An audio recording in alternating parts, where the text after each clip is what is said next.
تعالى ولا يضار كاتب ولا شهيد. قال المؤلف المفسر رحمه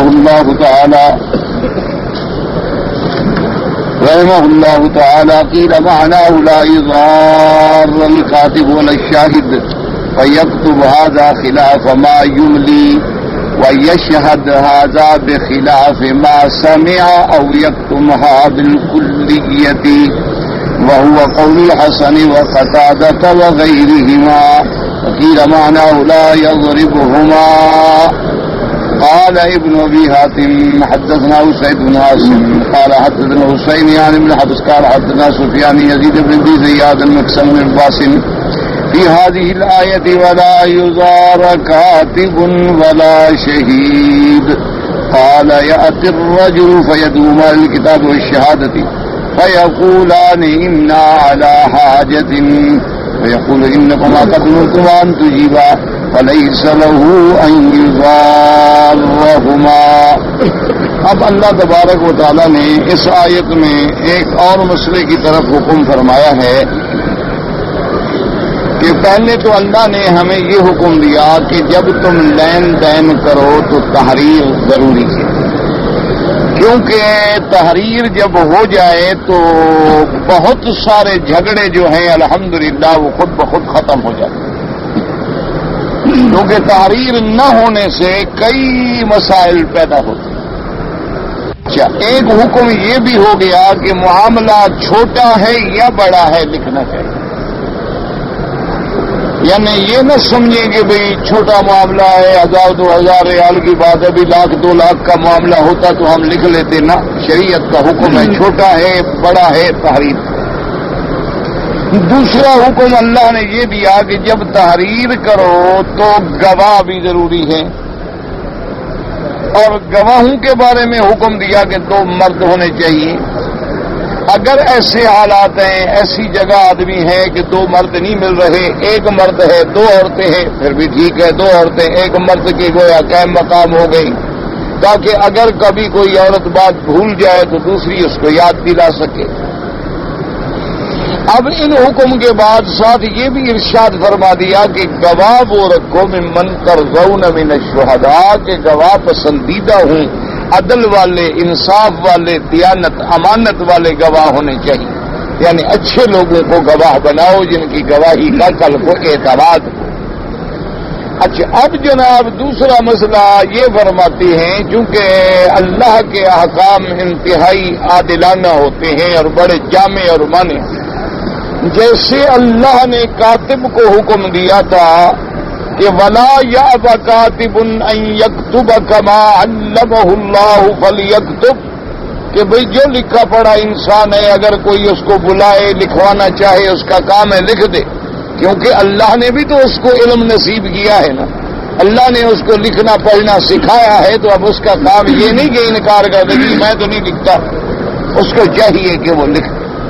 اچھا، اسی طرح اللہ نے گواہوں کو بھی حکم دیا تھا کہ بھئی وَلَا يَأْبَ الشُّهَدَاءُ إِذَا مَا دُعُوا، اگر گواہوں کو بلایا جائے کہ بھئی ہمارا معاملہ ہے، آپ مہربانی کر کے گواہی دے دیں، آپ بیٹھ جائیں بات سن لیں اور گواہی دے دیں، تو گواہوں کو بھی انکار نہیں کرنا چاہیے، کیوں؟ اگر ہر گواہ انکار کرتا رہے تو پھر گواہ کہاں سے پیدا ہوں گے؟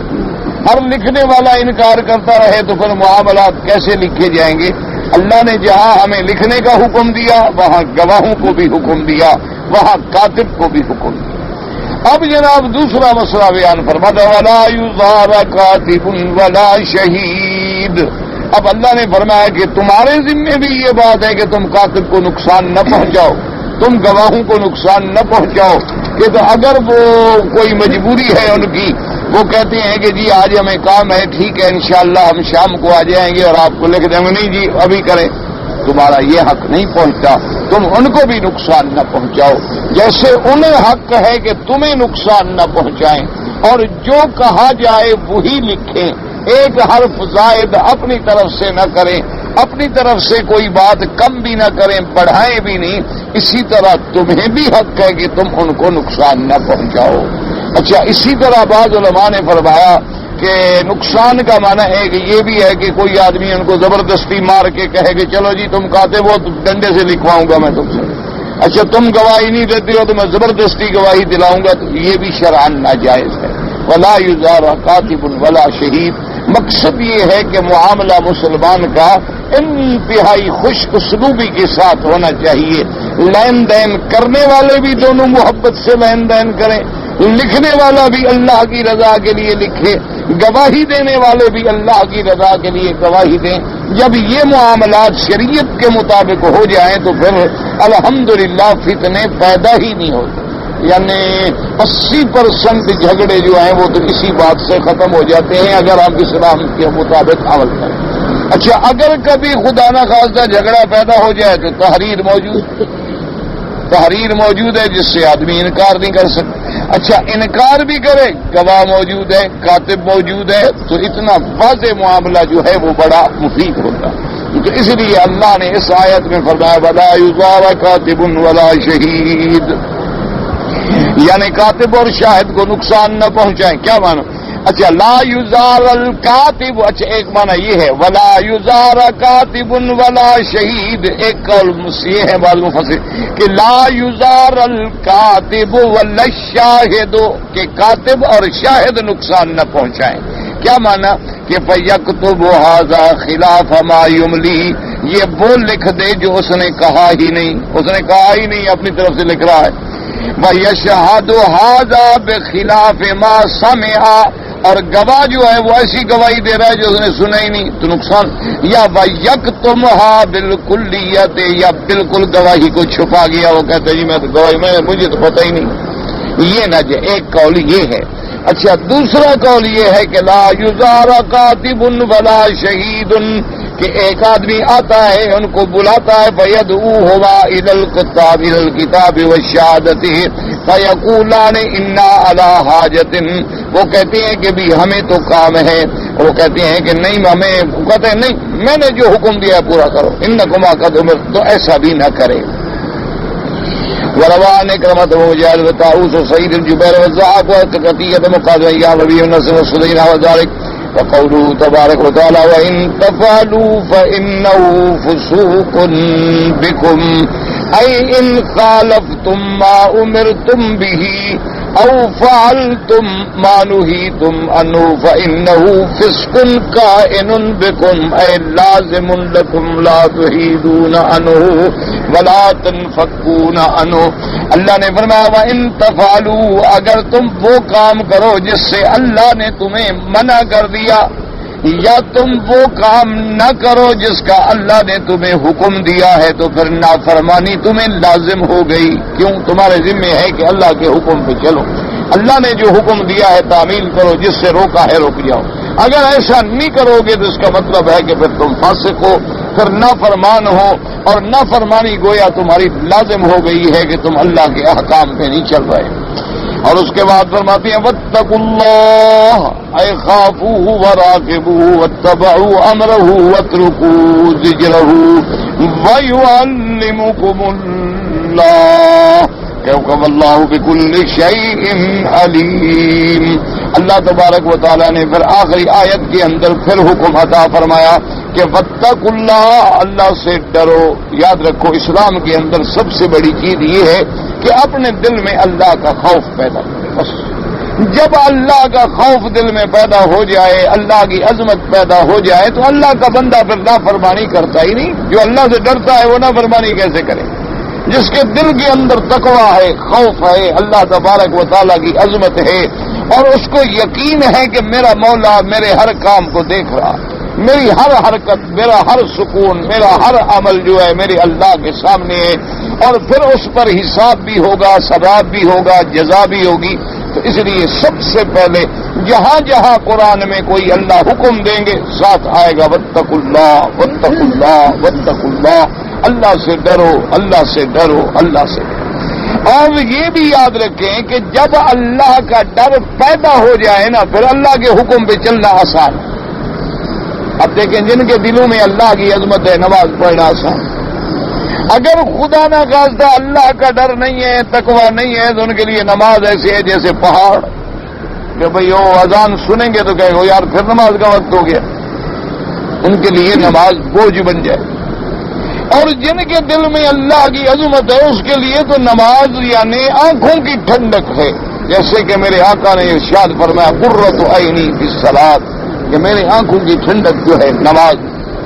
حضور صلی اللہ علیہ وسلم حضرت بلال کو بلا کے فرماتے تھے ارحنا یا بلال، ارحنا یا بلال، بلال اذان دے کے ہمیں آرام پہنچاؤ، ہمیں سکون پہنچاؤ کہ ہم اللہ کے دربار میں حاضر ہو جائیں.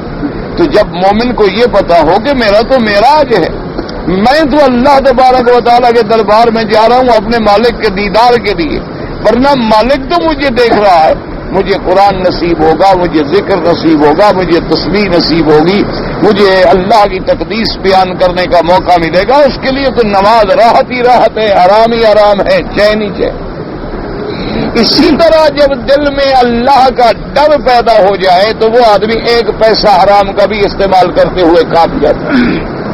وہ کہتا ہے بھئی یہ تو حرام، بھئی میں نہیں لے سکتا. اور اگر اللہ کا ڈر دلوں سے نکل جائے تو پھر لاکھوں کی رشوت ہو تب بھی کوئی احساس نہیں، کروڑوں کی رشوت ہو تب بھی کوئی احساس نہیں، حرام ہے حلال ہے کوئی پتہ ہی نہیں، جو مرضی ہے بس ختم ہو گیا. تو اصل چیز ہے تقوی، اللہ کا ڈر. اس لیے ہر جگہ آپ دیکھیں گے یا ایھا الذین آمنوا اتقوا اللہ وذروا ما بقی من الربا. اللہ نے فرمایا ایمان والو اللہ سے ڈرو. دوسرے مقام پہ یا ایھا الذین آمنوا اتقوا اللہ حق تقاتہ. ایمان والو اللہ سے ڈرو جیسے اللہ سے ڈرنا زیبا ہے، حق ہے اللہ تبارک و تعالیٰ کی ذات کا. اسی طرح یہاں فرمایا واتقوا اللہ ویعلمکم اللہ واللہ بکل شیء علیم. اللہ سے ڈرو اور اللہ تبارک و تعالیٰ تمہیں خبردار کرتے ہیں. جان لو اس بات کو کہ اللہ ہر چیز کے جاننے والے ہیں. اللہ تبارک و تعالیٰ پہ کوئی چیز چھپی ہوئی نہیں ہے. جب ہر چیز پہ جاننے والے ہیں تو نتیجہ کیا نکلا؟ فیجازیکم، اللہ تمہیں بدلہ دیں گے. ان خیرن فخیرن ان شرن فشرن. اگر عمل تمہارا بہتر ہوگا تو بدلہ بھی بہتر ملے گا، اگر عمل تمہارا غلط ہوگا تو بدلہ بھی سزا کا ملے گا. جیسے فرمایا فمن یعمل مثقال ذرۃ خیرا یرا ومن یعمل مثقال ذرۃ شرا یرا. اسی طرح میرے آقا سرکار مدینہ صلی اللہ علیہ وسلم اللہ کے کروڑوں صلاۃ و سلام، آپ جب خطبہ پڑھتے تو فرما دیا ایھا الناس اوصیکم نفسی واوصیکم بتقوی اللہ. حضور فرماتی ہے لوگوں خبردار، میں اپنی ذات کو بھی اور تمہیں سب سے پہلے وصیت کرتا ہوں، نصیحت کرتا ہوں، حکم کرتا ہوں کہ اللہ کا ڈر پیدا کرو. اللہ کا ڈر دل میں آ جائے تو بس سارے کام جو ہیں وہ بن گئے اللہ تبارک و تعالیٰ کی رحمت سے. اور جب گناہ ہوتے ہیں نا جی دل سیاہ ہوتا ہے اور اللہ کا ڈر ختم ہو جاتا ہے. مشکل یہ ہو، اسی لیے دیکھا نا جب گناہ کا آدمی عادی ہو جائے پھر اس کو گناہ لگتا ہی. شراب کا عادی ہو گیا، حرام کا عادی ہو گیا، مزے میں ہے، اسے احساس ہی نہیں ہے کہ میں کیا کر رہا ہوں. کبھی اسے سوچا ہی نہیں، کیونکہ دل پر سیاہی جم گئی، میل جم گئی، اب اس کو برائی نظر ہی نہیں آتی. اس لیے فرماتے ہیں واتقوا اللہ، یعنی اللہ سے ڈرو. وراقبوہ واتبعوا امرہ واترکوا زجرہ. اللہ کے احکام کی اطاعت کرو، اللہ نے جن چیزوں سے منع کیا ہے رک جاؤ. وَيُعَلِّمُكُمُ اللَّهُ كَمَا كَقَوْلِهِ تَبَارَكَ وَتَعَالَى يَا أَيُّهَا الَّذِينَ آمَنُوا إِن تَتَّقُوا اللَّهَ يَجْعَل لَّكُمْ فُرْقَانًا. اللہ نے فرمایا ایمان والوں اگر تم مجھ سے ڈرو گے تو میں بھی تمہارے سینے کھول دوں گا حق و باطل کے لیے، پھر تمہیں پتہ لگ جائے. اسی لیے علماء نے لکھا ہے کہ بعض اہل اللہ کے اولیاء، اللہ کے عباد صالحین، اللہ سے ڈرنے والے اس مقام پہ پھر پہنچ جاتے ہیں کہ اگر کوئی چیز حرام کی آ جائے تو ان کو پتہ لگ جاتا ہے کہ یہ حرام، ان کو پتہ لگ جاتا ہے کہ یہ حلال. اگر کبھی خدا نہ کرے کوئی ایسی بات بھی ہو جائے تو فوراً وہ نکال دیں گے کبھی یہ بات جو ہے، یا بالکل اللہ پاک ان پہ کیوں یجعل لکم فرقان کہتی ہیں الفارق بین الحلال والحرام، الفارق بین الحق والباطل، الفارق بین الصدق والکذب، الفارق بین الظلمت والنور. تو جب اللہ ہمارے لیے فرقان پیدا کر دے، لیکن کب ہوگا؟ جب تم تقوی اختیار کرو، جب تم اللہ تبارک. اسی لیے آپ نے دیکھا ہے کہ علماء امت نے اللہ ان کی قبروں پہ کروڑوں رحمتیں فرمائے. اسی طرح فقہاء کرام نے محدثین عظام نے رحمت اللہ علیہم کیسے کیسے مسئلے حل کیے ہیں، کیسی کیسی باریکیاں حل کی ہیں، اور قرآن کی ایک ایک آیت پہ انہوں نے کتابیں لکھ دی ہیں۔ وجہ کیا تھی کہ اللہ کا ڈر تھا، تقوی تھا، عقل حلال تھا، صدق مقال تھا، اللہ نے سینے کھول دی، اللہ تبارک و تعالیٰ نے ان کے لیے روشنی پیدا فرما دی، شرح صدر ہو گیا۔ اور آج وہی ہوتا ہے، لکیر کا فقیر ہے، بس اس سے آگے کوئی بات اس کے دماغ میں آتی ہی نہیں، کیونکہ تقوی ہی نہیں، عقل حلال ہی نہیں، صدق مقال ہی نہیں۔ اس لیے فرماتے ہیں یا ایھا الذین آمنوا اتقوا اللہ وآمنوا برسولہ یؤتکم کفلین من رحمتہ ویجعل لکم نورا تمشون بہ۔ اللہ نے فرمایا ایمان والو اللہ سے ڈرو اور صحیح معنوں میں پکا اور پختہ ایمان لے آؤ اپنے رسول پہ، یعنی کیا معنی یؤتکم کفلین من رحمتہ، اللہ تم کو دوہرا اجر دیں گے، ویجعل لکم نورا تمشون بہ، اللہ تمہارے آگے روشنی کر دیں گے، نور کر دیں گے۔ کیا بنا یہ نہیں ہوتا مانا یہ لائٹ جل رہی ہے، نور کا معنی ہوتا ہے اللہ سینوں کے اندر ایک انکشاف پیدا کر دیتے ہیں، انشراح پیدا کر دیتی ہیں کہ آدمی پھر الحمدللہ حق پہ چلتا ہے اور باطل سے بچ جاتا ہے۔ وقوله تبارک وتعالی واللہ بكل شیء علیم، ای هو عالم بحقائق الامور ومصالحها وعواقبها فلا يخفى عليه شیء من الاشیاء بل علمه محیط بجمیع الکائنات۔ اللہ تبارک و تعالی ہر چیز کا علم رکھنے والے، یعنی هو عالم بحقائق الامور، تمام امور کے حقائق کو، مصالح کو، نتائج کو، عواقب کو سمجھنے والے، جاننے والے اللہ ہیں۔ اللہ کے آگے کوئی چیز چھپی ہوئی نہیں، اللہ کا علم جو ہے وہ محیط ہے، وہ کامل ہے، وہ دائم ہے، ساری مخلوق، ساری کائنات کو اپنے احاطے میں لیا ہوا ہے۔ تو کیا مانا کہ بھئی اللہ نے جو حکم دیا ہے تو وہ علیم ہیں، علام الغیوب ہیں، علیم بذات الصدور ہیں، تمہارے لیے جو جو حکم دیا اسی میں تمہاری بہتری ہے، کیونکہ ان کو تو یہ بھی پتا ہے نا کہ اس عمل کا کل نتیجہ کیا نکلے گا۔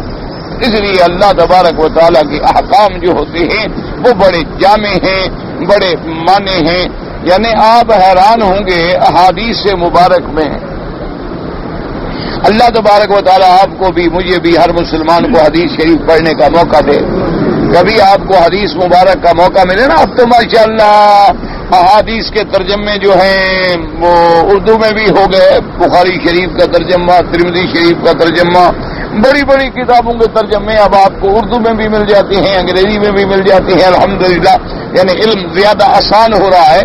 یعنی آپ حیران ہوں گے کہ جو احادیث مبارک میں حضور کے زمانے میں، صحابہ کے زمانے میں جو تحریر لکھی جاتی تھی نا بے شراء کے وقت میں، معاملات کے وقت میں، آج 1400 سال گزر گئے ہیں۔ آپ یقین فرمائیں، آپ ایک حدیث میں وہ الفاظ نقل کر لیں، وہ لے لیں اور موجودہ دور کے کسی بڑے سے بڑے چوٹی کے سول وکیل کے پاس لے جائیں، اس کو کہیں کہ جناب یہ پڑھیں، وہ آپ کو ایک لفظ ادھر ادھر نہیں کر سکتا، وہ کہے گا یار کمال ہے، یہ 1400 سال پہلے یہ بات کہہ دی گئی، یعنی ایک لفظ جو ہے وہ ادھر ادھر نہیں کر سکتا۔ آج تک آپ دیکھیں نا جی، اردو میں لکھیں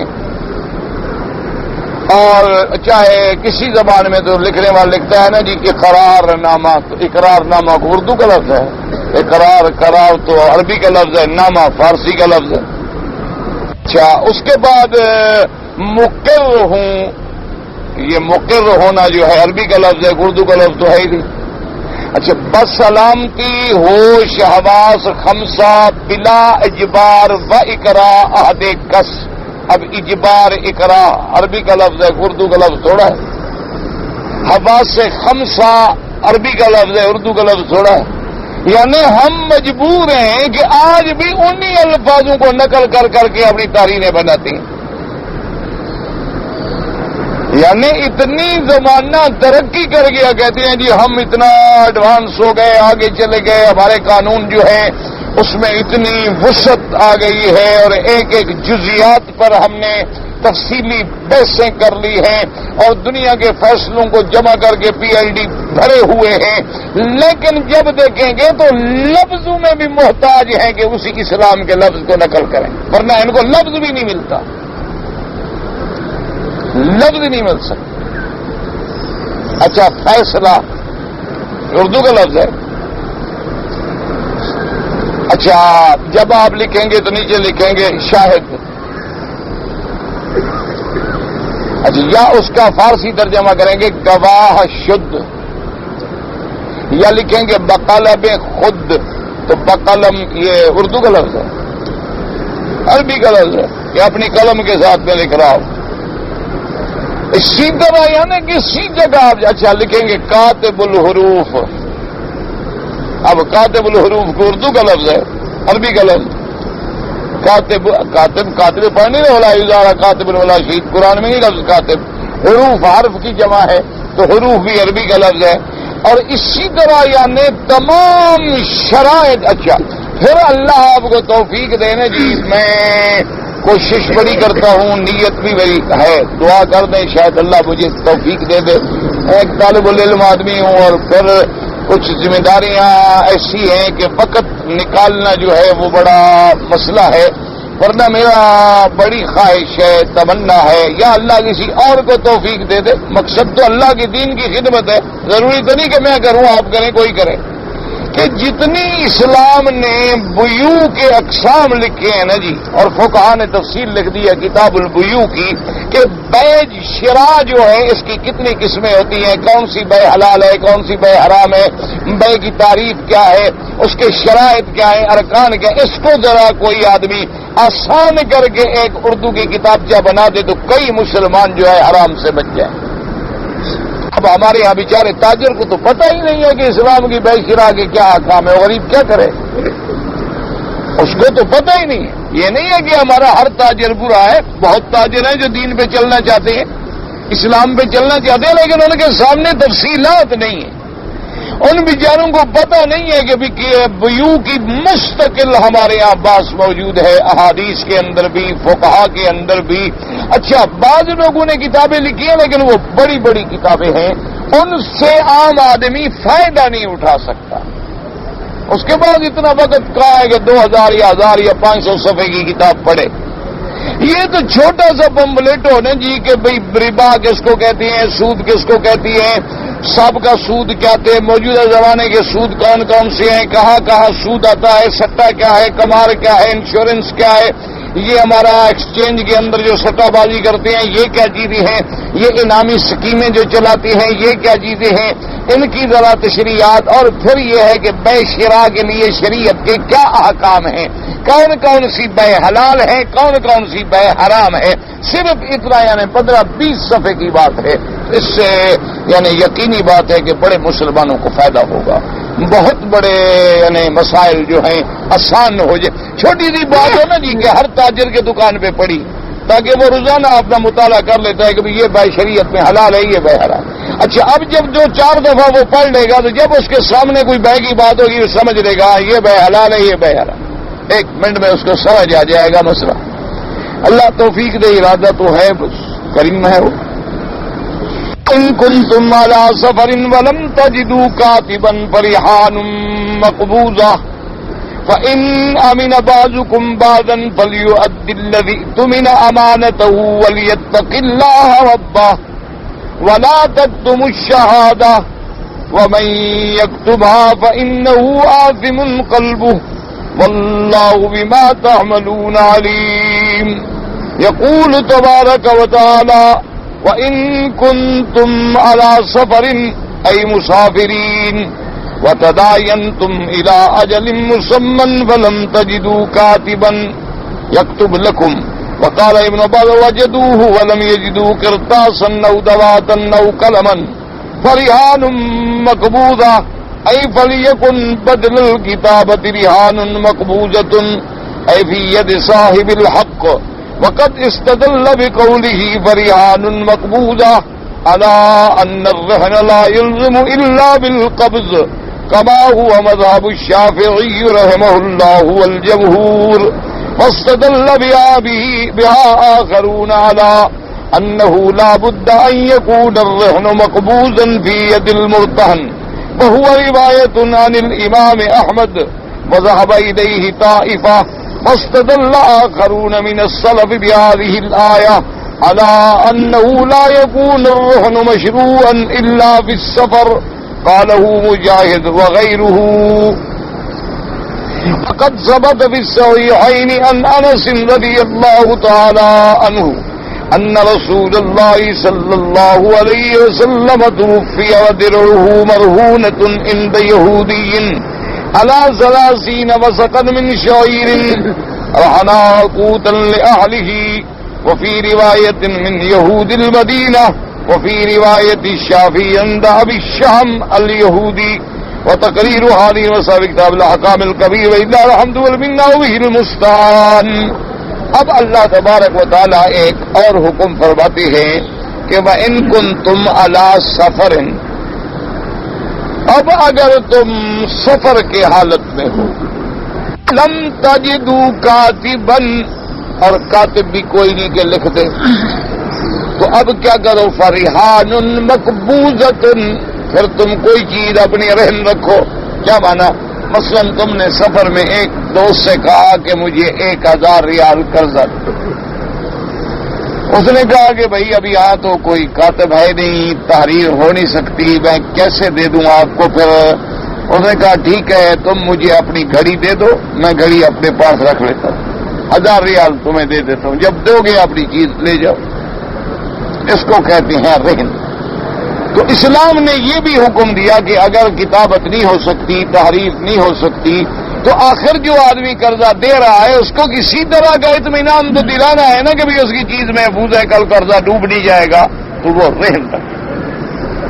اچھا، حضرت ابن عباس رضی اللہ تعالیٰ عنہ فرماتے ہیں کہ سفر میں ہے، کاتب جو ہے موجود ہیں لیکن قلم نہیں، دوات نہیں، کاغذ نہیں. ایسے مقام پہ ہیں کہ اس زمانے میں تو کاغذ ملنا بھی بڑا مشکل ہوتا تھا نا جی، قلم کاغذ بھی مشکل تھا.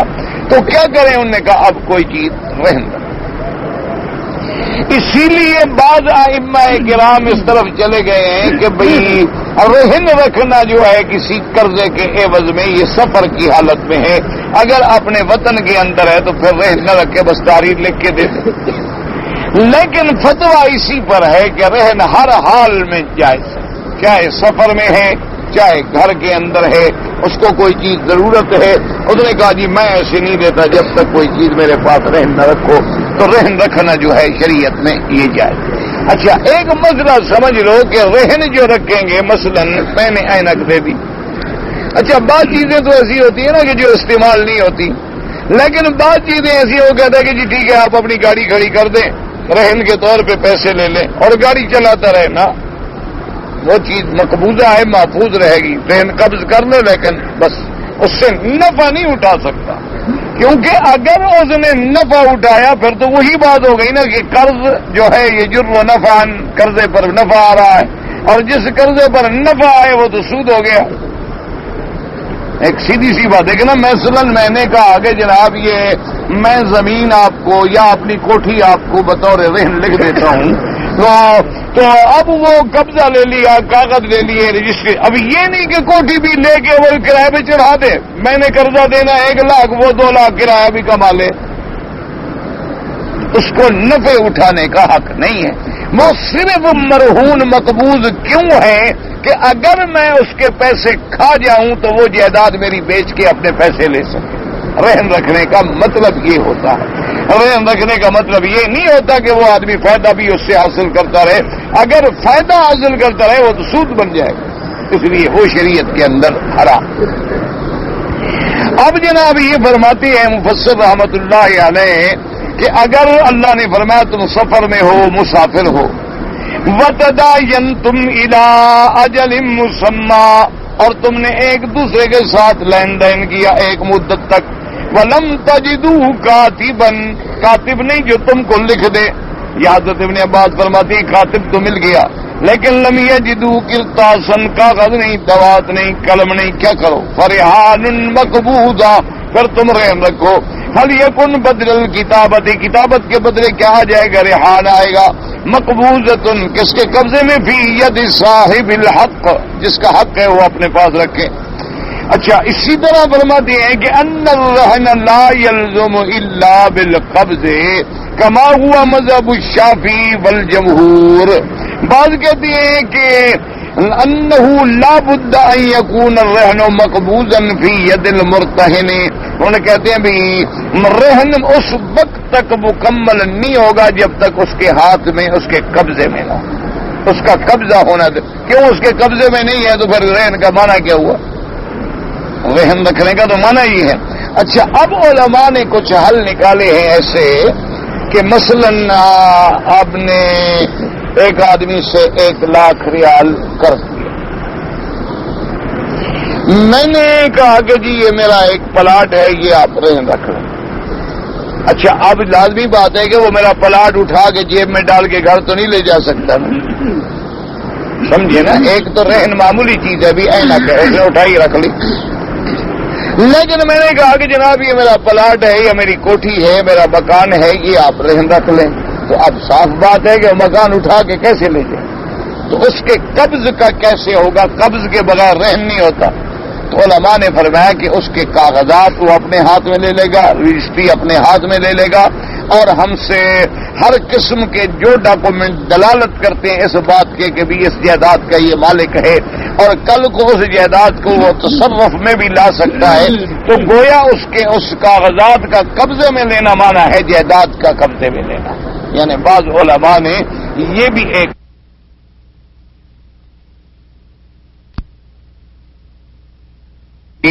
اور آپ کی زرہ جو تھی، درع کہتے ہیں، زرہ ہوتی تھی لوہے کی، اب بناتے تھے، پہلے زمانے میں استعمال ہوتی تھی، جنگ کے اندر پہن لیتے تھے کہ بھی تیر تلوار نیزہ جو ہے نہ لگ سکے.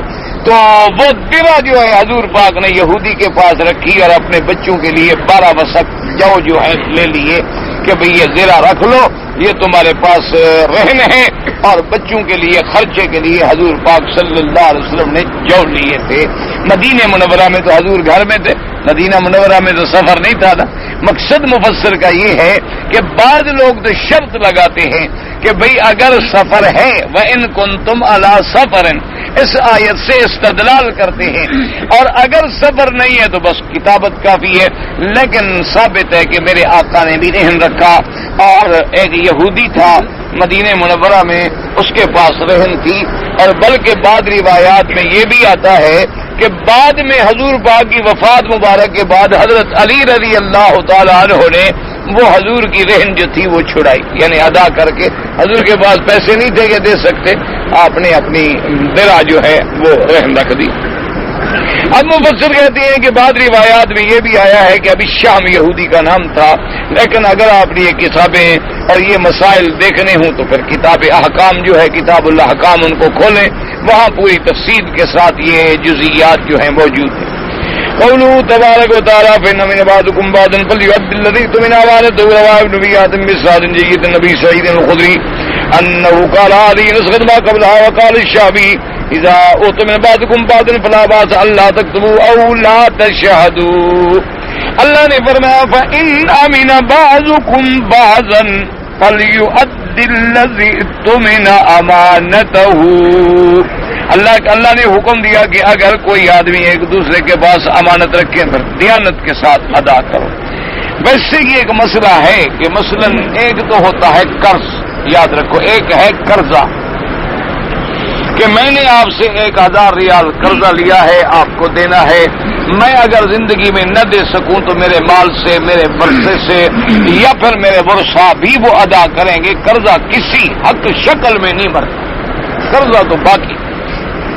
اچھا ایک یہ ہوتا ہے کہ میں نے قرض ورض کوئی نہیں لیا، میں نے اپنے گھر کی کوئی قیمتی چیز آپ کے پاس رکھ دی کہ بھائی میرا گھر جو ہے چھوٹا ہے، میرے پاس لاک نہیں ہے، سیف نہیں ہے اور جگہ مضبوط نہیں، یہ ہمارے گھر کے زیور ہیں، مہربانی کر کے اپنے پاس امانت رکھ لو.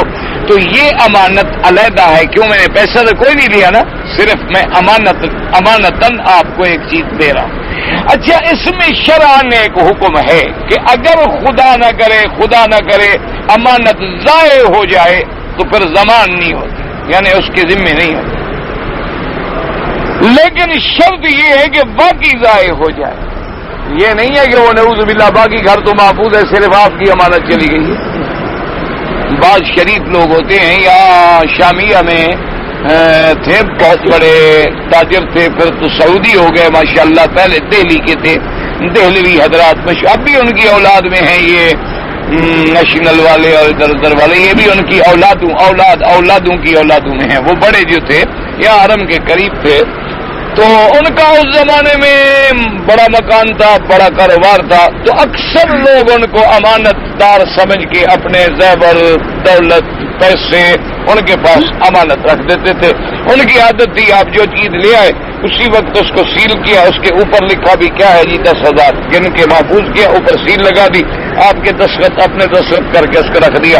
جب آپ آئے آپ کا ڈبہ اٹھا کے آپ کو دے دیا، آپ نے دیکھ لیا آپ کی چیز محفوظ ہے اسی طرح. اچھا خدا کی قدرت ہے ان بیچاروں کے گھر کو آگ لگ گئی، بہت بڑی آگ تھی وہ، کافی پرانی بات ہے، مشہور بات ہے، شامیہ میں آگ لگی. ہم چھوٹے چھوٹے پڑھتے تھے اس وقت قرآن شریف یاد کرتے تھے، تو آگ لگ گئی جناب. تو اس کے بعد یہ ہوا کہ وہ بیچاروں کا گھر جل گیا، دکان جل گئے، سامان جل گیا اور بے حد نقصان ہوا. اس دور میں لاکھوں کا نقصان آج کے تو کروڑوں کے نقصان کے برابر. لیکن جناب ان کی دیانت، حالانکہ سب لوگوں کی امانتیں بھی جل گئی، لیکن ان کی شرافت کا یہ عالم ہے کہ انہوں نے دوسری جگہ پر اپنی جائیدادیں بیچ دی، اور جو آدمی جاتا امانت والا افسوس کرنے کے لیے کہ جی آپ کا نقصان ہو گیا، انا للہ، انہوں نے کہا ہاں ہمارا تو نقصان ہو گیا، آپ کی امانت موجود ہے، آپ لے جائیں. انہوں نے کہا بھی ہاں ہمارا نقصان ہوا ہے لیکن آپ کی ہر چیز بچ گئی ہے، آپ اپنے پیسے لے جائیں. حالانکہ سب ختم ہو گیا، لیکن ان کا کمال یہ ہے کہ اپنے گھر سے دے دیا اور کسی کو پتہ بھی نہیں لگا، اور حالانکہ دوسری جگہ انہوں نے جائیدادیں بیچ دی بیچارے، صرف اس لیے کہنے لگے جی کو شریعت ہمیں اجازت دیتی ہے کہ امانت پر ہمیں زمان نہیں ہے، لیکن قیامت تک اپنے پیچھے ایک داغ لگوا لیں کہ پتہ نہیں جھوٹ بولا ہوگا، پتہ نہیں کھا گئے ہوں گے، پتہ نہیں وہ ہماری امانات محفوظ ہوں گی، نہیں جلی ہوں گی، اس لیے چپ کر کے دے دیا. اللہ تو جانتا ہے نا، اللہ تبارک و تعالیٰ تو جانتا ہے ہمیں اپنے خزانے سے ادا کریں. تو اس لیے حکم ہے کہ فَإِنْ أَمِنَ بَعْضُكُمْ بَعْضًا فَلْيُؤَدِّ الَّذِي اؤْتُمِنَ أَمَانَتَهُ. شرط ہے کہ تم خبردار اگر کوئی امانت رکھے تو دیانتداری کے ساتھ امانت کی حفاظت کرو اور اس کی امانت کو پہنچاؤ. اس کی امانت میں کسی قسم کی خیانت نہیں ہونی چاہیے.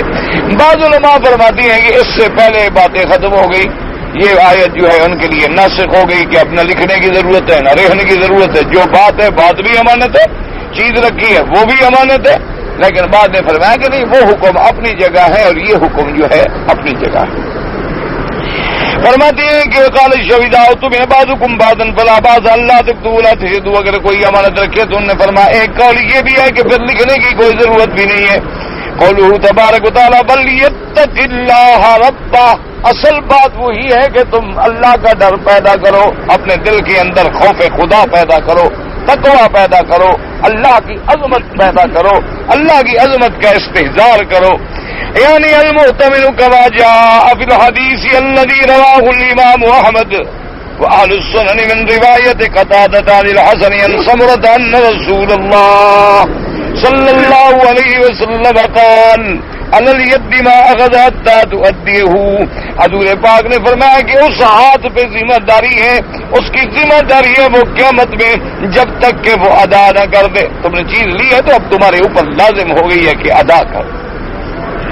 وقوله تبارک و تعالی ولا تكتموا الشهادة اي لا تخفوها وتغلوها ولا تظهروها.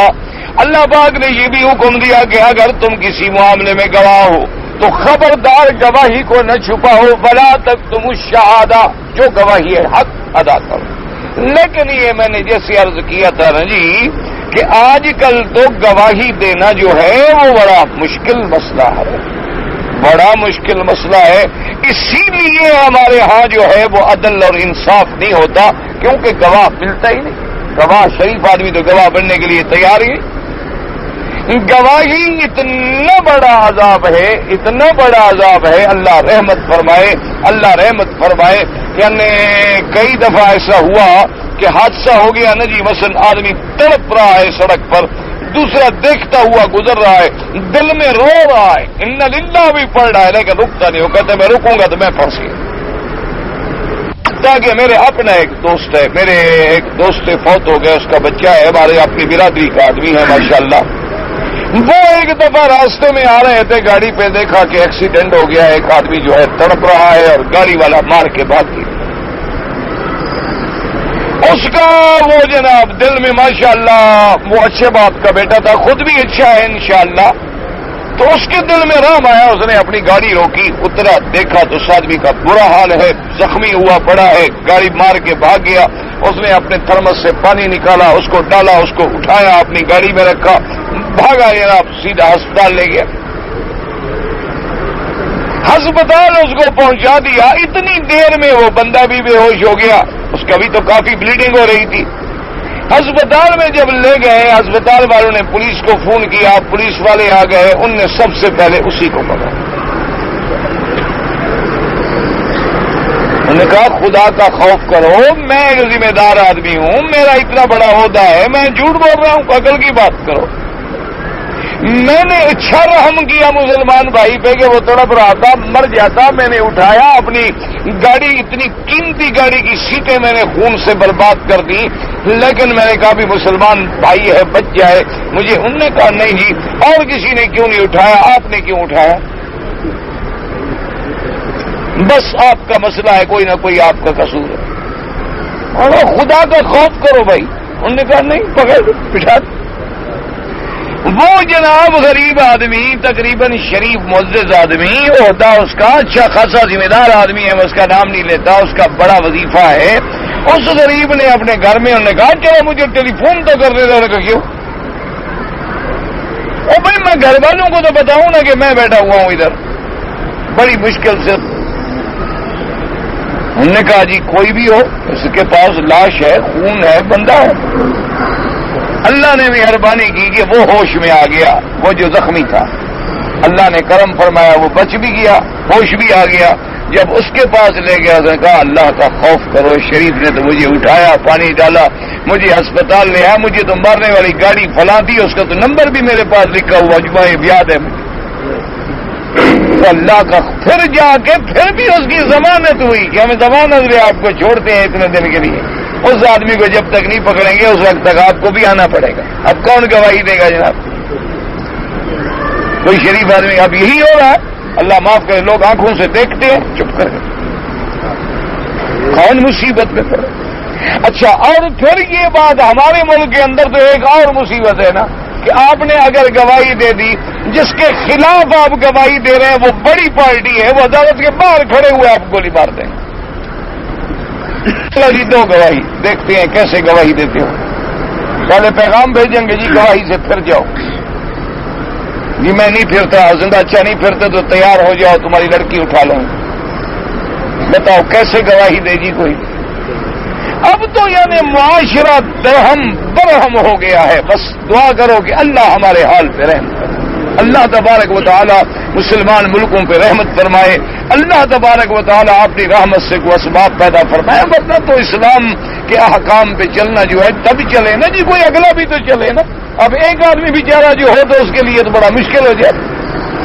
اس لیے فرماتے ہیں جناب ولا تک تم شہادت کہ گواہی کو نہ چھپاؤ، نہ خیانت کرو، نہ اس کو ولا نہ بلا وجہ اس کو اڑاؤ۔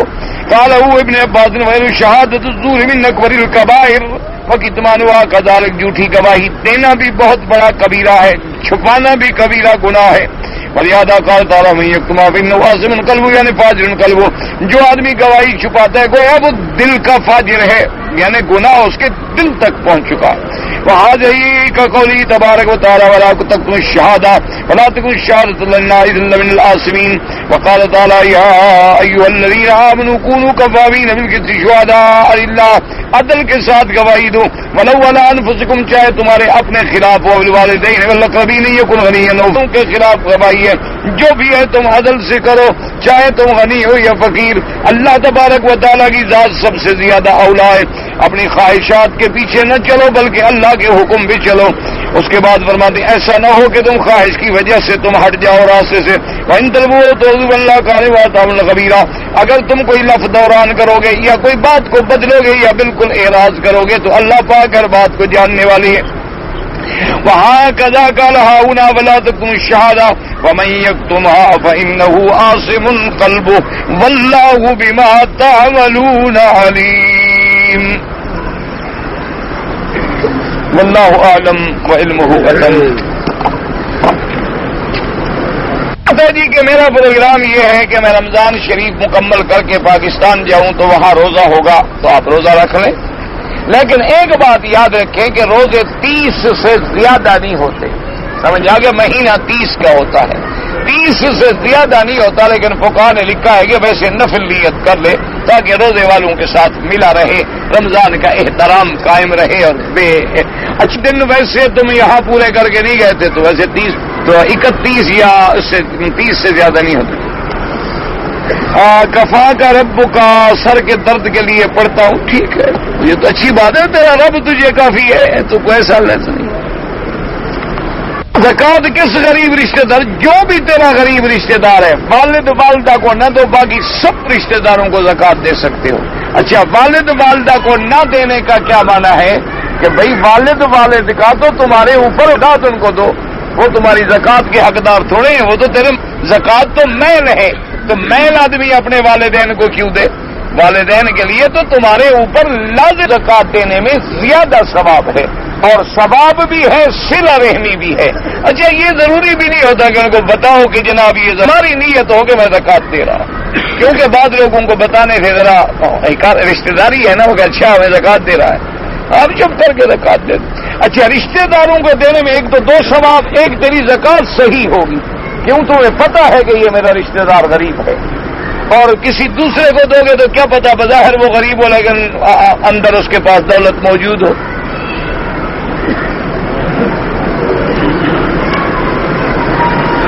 پاؤں پر موزے پہنے ہوئے پہنے، جب ٹکنے سے کپڑا نیچے ہوگا تو وہ حکم ہے، حضور نے منع فرمایا ہے. اور اتنی وعید ہے، چاہے وہ شلوار ہے، چاہے عربی توپ ہے، چاہے پاجامہ ہے، چاہے چادر ہے، جب وہ ٹکنے سے نیچے ہے، حضور نے فرمایا ایسے ٹخنوں کو جہنم کی آگ میں جلایا جائے. جی میں نے مسجد ذوالحلیفہ میں جب احرام باندھ رہا تھا مدینہ منورہ سے، تو میرے سر پہ کپڑا تھا، تو میں نے وہاں لبیک اللہم لبیک پڑھا اور نکلا تو سر پہ کپڑا رہ گیا. جب میں مسجد سے باہر آیا تو کسی نے کہا کہ اللہ کے بندے تم تو احرام میں ہو، تو میں نے اتار دیا. کوئی حرج نہیں، کچھ بھی نہیں، کوئی جرمانہ نہیں، کوئی حرج نہیں. یاد رکھو، کپڑے پہننے کا معنی یہ ہوتا ہے کہ ایک آدمی آمدن 2-4 گھنٹے کپڑا پہنے رہے اور جا کے جرمانہ ہوتا ہے. ایسے 2 منٹ 4 منٹ 10 منٹ بھول گیا، یا دھوپ ہوتی ہے بعضوں کا شدید، آدمی دھوپ کی گرمی کی وجہ سے جلدی جلدی سر پہ کپڑا ڈال لیتا ہے، خیال نہیں رہتا، کوئی بات نہیں.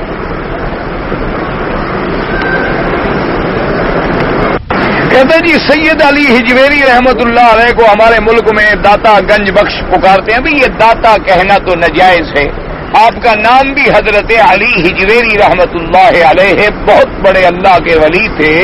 اللہ ان کی قبر پہ کروڑوں رحمتیں نازل فرمائے. بہت بڑے بزرگ گزرے ہیں اور ان کے بڑے خدمات ہیں، لیکن یہ داتا کا لقب لوگوں نے بنایا ہے. حضرت نے اپنا لقب کبھی داتا نہیں رکھا. داتا تو خدا کی ذات ہے، اور کون داتا ہو سکتا؟ ایسے لقب جو ہیں جن سے شرک کا شبہ ہو وہ ناجائز ہوتے ہیں. اچھا، لطف کی بات یہ ہے کہ بعض علماء بزرگوں کی تحقیق یہ ہے کہ جہاں حضرت علی ہجویری رحمت اللہ علیہ کی لوگوں نے مزار بنائی ہو، کہتے ہیں یہاں حضرت دفن ہے ہی نہیں. اللہ نے ان کو شرک سے بچانا ہوگا. وہ کہتے ہیں کہ وہ دفن کسی دوسری جگہ، شالیمار باغ کوئی ہے لاہور میں آپ کا، میں نے تو بچپن میں کہیں دیکھا تھا، اب تو مدت ہو گئی، تو اس کی کسی دیوار کے نیچے حضرت کی قبر ہے. اللہ تبارک و تعالیٰ ان کی قبر پہ کروڑوں رحمتیں فرمائے. وہ بہت بڑے بزرگ تھے، بہت اللہ کے ولی تھے. اللہ کے لیے ان کی قبروں پہ شرک نہ کریں اور شرک سے بچیں. انہوں نے ساری زندگی توحید پھیلائی. شیطان بڑا بدبخت ہے، جب تک اللہ کے ولی زندہ رہتا ہے لوگوں کو مخالف بنا دیتا ہے، وہابی وہابی وہابی. جب وہ فوت ہو جاتے ہیں ان کی قبریں بنوا کے سجدے کرواتا ہے کہ نہ زندگی میں ان کو چین ملے نہ موت کے بعد ان کے روح کو آرام. شیطان بڑے بدلے لیتا ہے.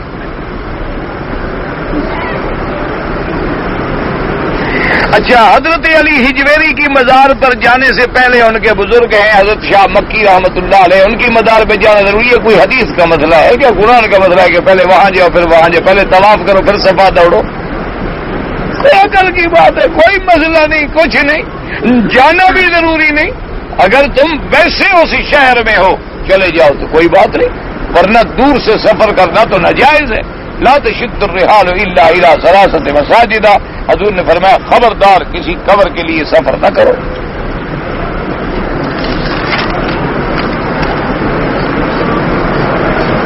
ایک یونیورسٹی میں داخلہ لینا چاہتا ہے لڑکا، اس بیچارے کو یونیورسٹی میں داخلہ نہیں مل سکتا، تو ایک پتہ نہیں کہاں جو کو سلواتیہ پتہ نہیں کہاں ایجنٹ کہتا ہے اتنے پیسے دو تو میں داخلہ کرا دوں گا۔ بھائی اگر اس کا کوئی علم حاصل کرنا اس ڈگری کا کوئی ضروری ہے، پہلے تو رشوت سے بچو، آگ لگاؤ رشوت کو، جو علم حرام دے کر حاصل ہو کیا فائدہ؟ اللہ اس کے لیے کوئی خود ذریعہ پیدا فرما دے۔ کتنی یونیورسٹی والے لوگ ہیں پڑھنے کے باوجود بھی جاہل ہو گئے، کتنی جاہل لوگ ہیں اللہ نے ان سے کام لے لیا۔ تو دوسری بات یہ ہے کہ اگر مجبوری ہو تو پھر رشوت لینے والے پر تو گناہ ہوتا ہے، دینے والے پر نہیں ہوتا۔ دوسری بات یہ ہے کہ جو اتنا دوسرے ملک میں جا کے تمہارے لیے داخلہ لے گا، ممکن ہے وہ رشوت بھی نہ لے رہا ہو، اپنا خرچہ لے رہا ہو سکتا ہے وہ رشوت بھی نہ ہو، کسی دوسرے ملک میں جانا آنا لکھنا پڑھنا بھاگنا دوڑنا منظوری کرانا اس میں بھی تو خرچے ہوتے ہیں۔ بہرحال مسئلہ یوں ہے، باقی اللہ کے ہاتھ میں۔ ارے باپ نے حج تمتع کیا، قربانی بھی نہیں کیا، ماشاءاللہ، اب جناب دو ہو گئی، ایک تو ہو گئی وہی جو کرنی تھی تمتع والی، ایک نہ کرنے کی۔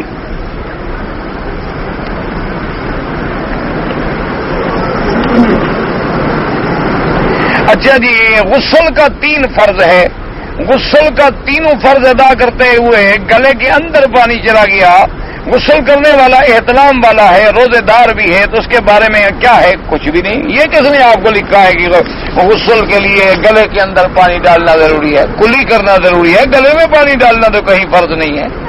یہ بعض لوگ کرتے ہیں یہ کہاں ضروری ہے؟ اللہ کے بندے کو عقل کرو، صرف کلی کرنا ضروری ہے۔ اچھا، بہرحال کوئی غلطی سے چلا گیا روزہ نہیں ٹوٹتا، لیکن آمدن گیا تو پھر ٹوٹ جائے گا۔ اگر فجر کی سنت قضا ہو جائے تو آپ اس کو سورج کے بعد بھی پڑھ سکتے ہیں اور نماز کے فوراً بعد بھی پڑھ سکتے ہیں۔ یہ سنتیں حضور کو بڑی محبوب ہیں، آپ نے کبھی نہیں چھوڑی، ورنہ سنت کی قضا نہیں ہوتی، مسئلہ سمجھو۔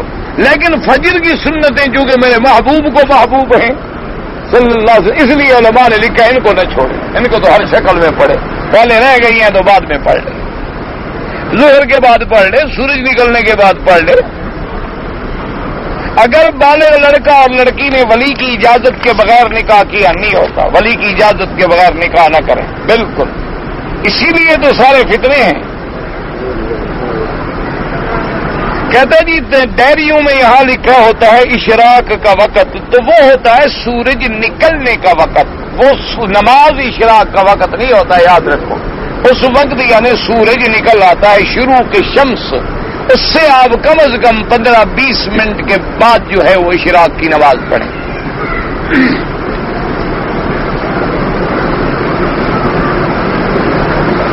اس پاک میں حیض کے روزے اگر رہ جائیں، ہاں نماز کی قضا نہیں ہے، روزے کی قضا موجود ہے۔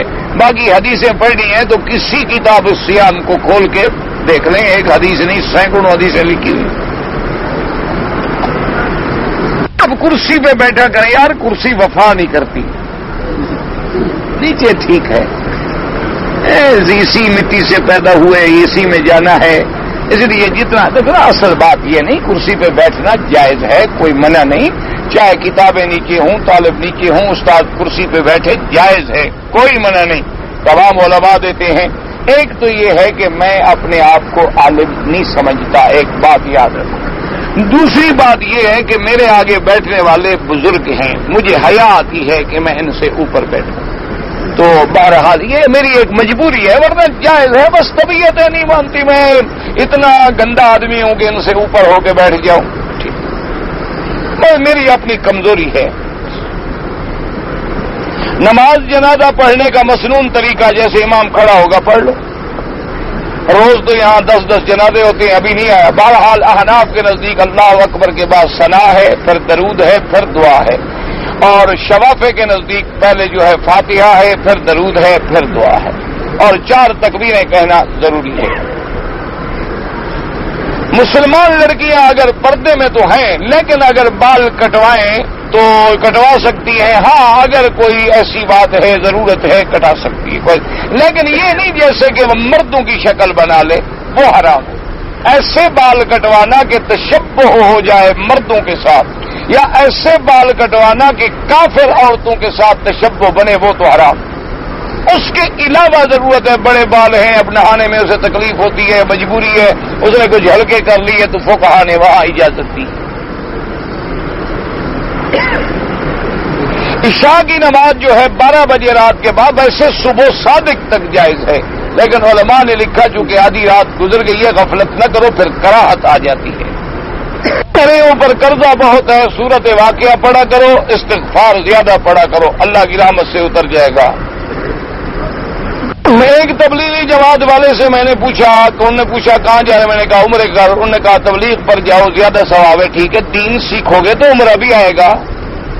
جب دین ہی نہ آئے، دین حاصل کرنا تو فرض ہے، عمرہ کرنا تو نفل ہے۔ دین سیکھنا یا دین کا پہنچانا جو ہے وہ ضروری ہے۔ انہوں نے ٹھیک کہا کہ آپ کو کہ وہ خامخواہ بلا وجہ کسی کو غصہ آ گیا ہے۔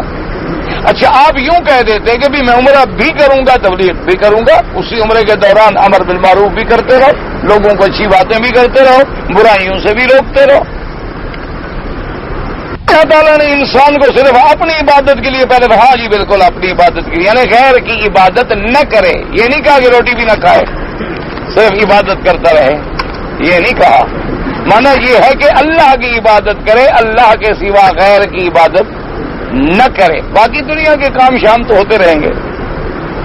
اصحاب کہف کے کیا معنی ہیں جو غار میں گئے تھے؟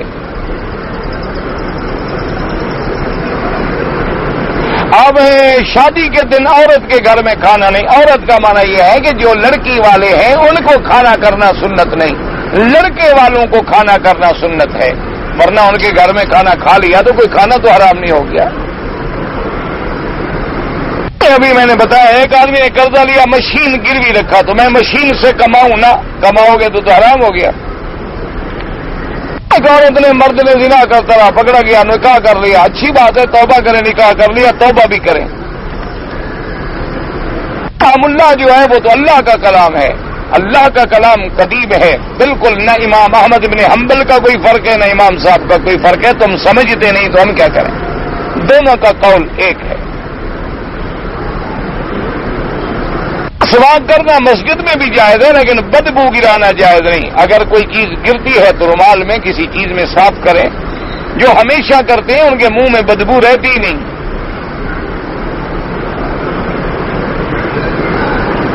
لیکن ناس و یلوزون، یعنی حضور کے پاس آ کے بار بار یہ بات کہہ رہے تھے۔ اصل یلوزون کا مطلب پناہ پکڑنا، تو پناہ نہیں ہو تو سوال کے لیے یعنی بار آ رہے تھے۔ ایک آدمی نے 3 منزلہ بلڈنگ بنائی ہے، پہلی منزل میں خود رہتا ہے، 2 منزلیں کرایہ پائیں، تو جتنا کرایہ ہے اتنی دینی پڑے گی۔ انسانی اعضاء کی پیوند کاری جو ہے، ہاں اگر پیوند کاری ضروری ہے تو ہو سکتی ہے، لیکن کوشش کریں کہ کسی دوسرے انسان کا عضو نہ کٹے، بلکہ جیسے آج کل پلاسٹک سے کر دیتی ہیں، بعض چیزیں کچھ جانوروں کی لے لیتے ہیں، یا بعض حالات میں انسان کا کوئی چیز لے لو، اس کا بھی نقصان نہیں ہوتا ہے، اور اس کی رضامندی کے ساتھ۔ والد والدہ کے لیے عمرہ کیا، ٹھیک کیا، سائی کا ہے، سر پر بال نہ ہونے کی وجہ سے سر نہ مڈایا، سر نہیں مڈایا، دم پڑ گئی، بال ہوں نہ ہوں اس طرح پھروائیں۔ والدین کے لیے عمرہ بالکل کر سکتے ہیں، وسیلہ صدقہ نہیں، سیدھی اللہ سے دعا مانگیں۔ شیعہ کافر ہیں، جو لوگ قرآن کے منکر ہیں وہ کافر ہیں۔ حضرت علی خانہ کعبہ میں پیدا ہوئے اگر ہوں تو کیا ہو گیا، نبی باہر پیدا ہوئے پھر نبی سے افضل ہو گئے؟ حضور پیدا ہوئے باہر، علی پیدا ہوئے اندر، لہذا علی افضل، نبی چھوٹے ہو گئے۔ افضل کی بات اللہ، میں 1 ہفتے کے لیے انشاءاللہ سفر ہے، دعا کرنا چاہوں گا۔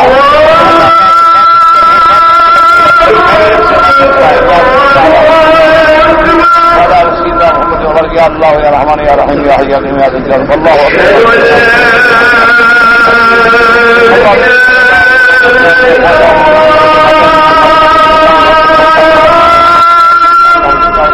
أكبر ولا تحرم الناس ولا تسرهم اللهم جنة بجمالك ومالك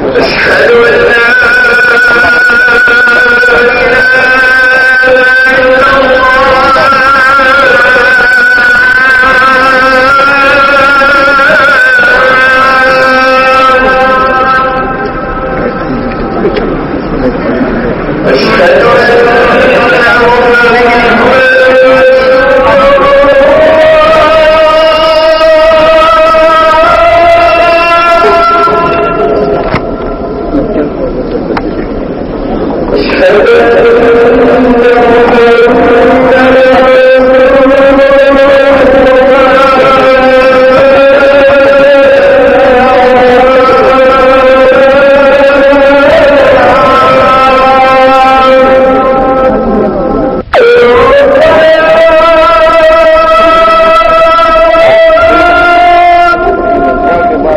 اور کام